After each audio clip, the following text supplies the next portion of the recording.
मोदी कायर है, कायर है, कायर है, मोदी कायर है, कायर है, कायर। मोदी कायर है। मोदी तेरी तानाशाही नहीं चलेगी, नहीं चलेगी, मोदी तेरी गुंडागर्दी नहीं चलेगी, नहीं चलेगी। नरेंद्र मोदी क्या कायर है। 142 करोड़ देश की जनता को नकारा जा रहा है।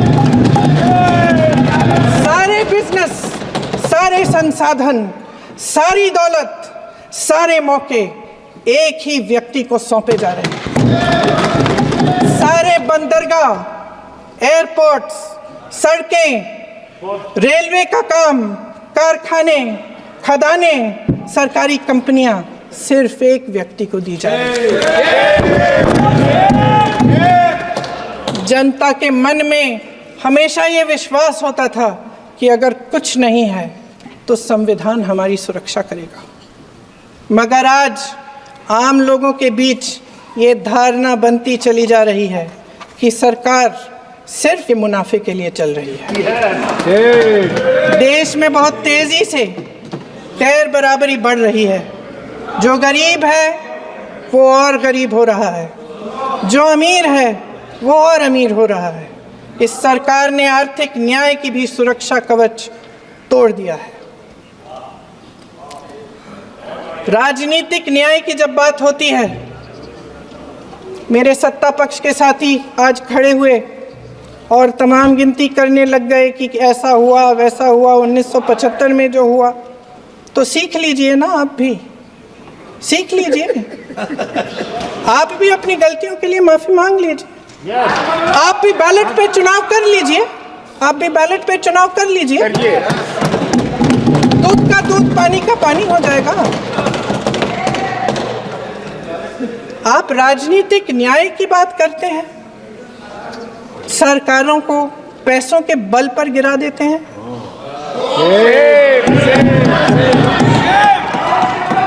मेरा आग्रह है कि अपन संविधान में सकारात्मक बोले।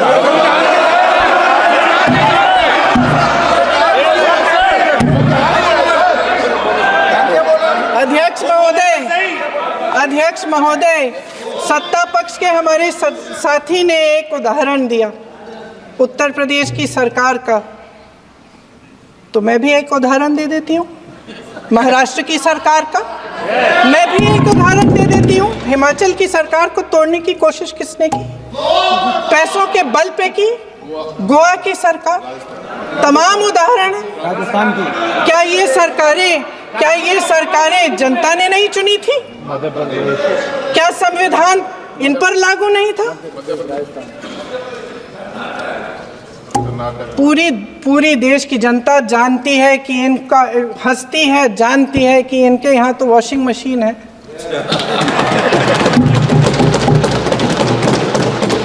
तो यहाँ से वहाँ जाता है, वो धुल जाता है। इस तरफ दाग, उस तरफ स्वच्छता। और मेरे कई ऐसे साथी हैं जो इस तरफ होते थे उस तरफ चले गए, मुझे दिख भी रहे हैं, वॉशिंग मशीन में शायद धुल गए हैं। अध्यक्ष महोदय, जहां भाईचारा और अपनापन होता था, जहां हमारे संविधान ने एकता का सुरक्षा कवच दिया था, वहां शक और घृणा के बीज बोए जा रहे हैं। एकता का सुरक्षा कवच तोड़ा जा रहा है।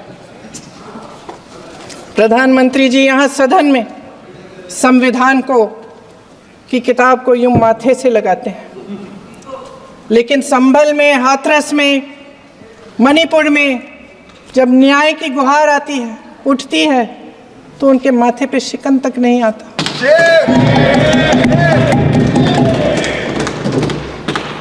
शायद समझ नहीं पाए हैं कि भारत का संविधान संघ का विधान नहीं है।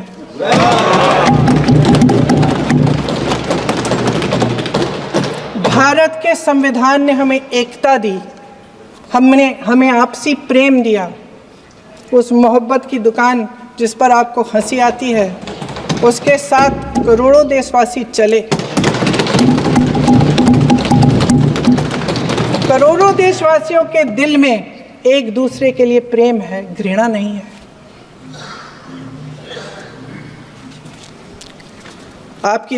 इनकी जो विभाजनकारी नीतियां हैं, उसका नतीजा हम रोज देखते हैं। राजनीतिक फायदे के लिए संविधान को छोड़िए, देश की एकता को भी ये रख नहीं सकते, इसकी सुरक्षा नहीं कर सकते। हमने संभल में देखा, मणिपुर में देखा। दरअसल इनका कहना है कि अलग अलग इस देश के अलग अलग हिस्से हैं, कैमरा लेकिन हमारा संविधान कहता है कि ये देश एक है और ये देश एक रहेगा। जहां खुला विवाद होता था, अभिव्यक्ति का सुरक्षा कवच होता था, इन्होंने भय का माहौल पैदा किया है। सत्ता पक्ष के मेरे साथी अक्सर 75 सालों की बात करते हैं, लेकिन इन 75 सालों में ये उम्मीद, आशा, ये अभिव्यक्ति की ज्योति कभी थमी नहीं, कभी बुझी नहीं। इस देश की जनता ने खुलकर आलोचना की, निडर होकर धरने किए, प्रदर्शन किए। जब जब जनता नाराज हुई, तब तब सत्ता को ललकारा, उसे चेतावनी दी, बड़े से बड़े नेताओं को कटघरे में खड़ा किया, उनसे जवाब मांगा, न्याय मांगा। इस देश के छोटे छोटे से नुक्कड़ की दुकानों में, चाय की दुकानों में, इस देश के घरों में, गलियों में, मोहल्लों में, अखबारों में, प्रकाशन घरों में, न्यायपालिकाओं में चर्चा कभी बंद नहीं हुई। लेकिन आज ये माहौल नहीं है। आज जनता को सच बोलने से डराया जाता है, धमकाया जाता है। पत्रकार हो या विपक्ष का नेता हो या किसी यूनिवर्सिटी का प्रोफेसर हो, छात्र संघ हो या कर्मचारियों का संगठन हो, सबका मुंह बंद कराया जाता है। किसी पे ईडी, किसी पे सीबीआई, किसी पे इनकम टैक्स, फर्जी मुकदमे लगवाए जाते हैं, जेल में डाल दिया जाता है। विपक्षी नेताओं को जेल में डाल दिया जाता है, उनको सताया जाता है। किसी को नहीं छोड़ा इस सरकार ने। देशद्रोही कह के उत्तर प्रदेश में मुझे याद है कुछ अध्यापिकाएं प्रदर्शन कर रही थी, उन पर मुकदमा डाल दिया देशद्रोही का, उन्हें देशद्रोही कह दिया। इन्होंने देश का पूरा माहौल भय से भर दिया है। इनकी मीडिया की मशीन झूठ फैलाती है, तरह तरह के आरोप लगाती है, और शायद वह भी भय में ही है। महोदय, मैं इस सदन को याद दिलाना चाहती हूँ कि ऐसा डर का माहौल देश में अंग्रेजों के राज में था। जब इस तरफ बैठे हुए गांधी की विचारधारा वाले लोग आज़ादी की लड़ाई लड़ रहे थे और उस तरफ वाली विचारधारा वाले लोग भय में रहकर अंग्रेजों के साथ साठ-गांठ कर रहे थे। लेकिन अध्यक्ष महोदय, भय का भी अपना स्वभाव होता है। भय फैलाने वाले हमेशा भय का खुद शिकार बन जाते हैं। ये प्रकृति का नियम है। आज इनकी भी यही हालत हो गई है। भय फैलाने के इतने आदी हो गए हैं कि खुद भय में रहने वाले हैं। चर्चा से डरते हैं, आलोचना से घबराते हैं। कई दिनों से हम मांग रहे हैं कि चर्चा करिए, लेकिन चर्चा करने की हिम्मत ही नहीं है।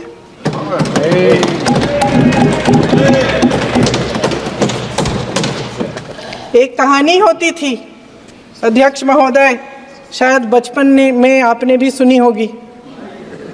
राजा भेष बदलकर बाजार में आलोचना सुनने जाता था।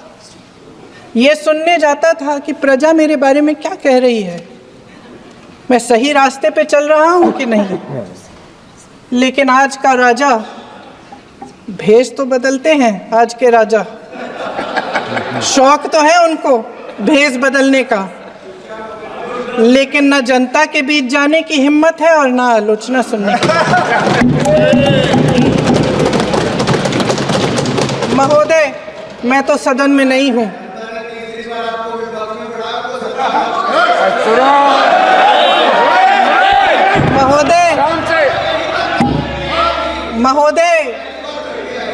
महोदय, जनता में बहुत विवेक है, ये सही है।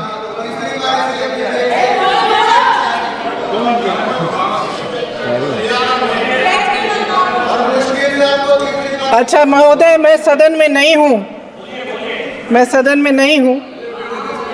कुछ हाँ ठीक है, मैं सदन में नहीं हूँ, मात्र 15 दिनों से आ रही हूँ। लेकिन मुझे ताज्जुब होता है कि इन 15 दिनों में इतनी बड़े इश्यूज हैं, इतनी बड़ी बातें हैं, प्रधानमंत्री जी मात्र एक दिन के लिए शायद 10 मिनट के लिए दिखे हैं सब।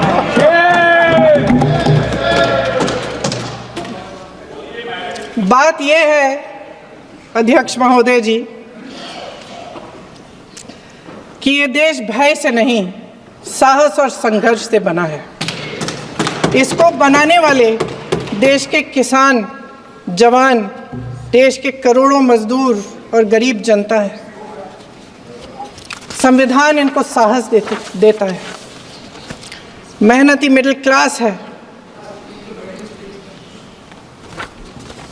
और इस देश के जो करोड़ों देशवासी हैं, जो रोजाना भयंकर परिस्थितियों का सामना करते हैं, उनको साहस देता है। वायनाड में जो आपदा आई, उसमें एक छोटा लड़का था 17 साल का। 6 घंटों के लिए उसने अपनी माँ को बचाने की कोशिश की। 6 घंटों के लिए आप सोच सकते हैं कि अगर नदी की धारा बह रही है, नाराज है, आप अपनी माँ को पकड़े हो, 6 घंटों के लिए पकड़े रखते हो कि मेरी माँ बच जाएगी, और अंत में वो माँ भी बह जाती है। उस लड़के का साहस, उन महिलाओं का साहस जो पीड़ित हैं लेकिन फिर भी अपनी लड़ाई लड़ रहे हैं, उन संभल के बच्चों का साहस जिनके पिताजी अभी गुजर गए लेकिन फिर भी उनके सपनों को साकार करने की हिम्मत है, उनका साहस है, वो साहस से संविधान ने दिया है।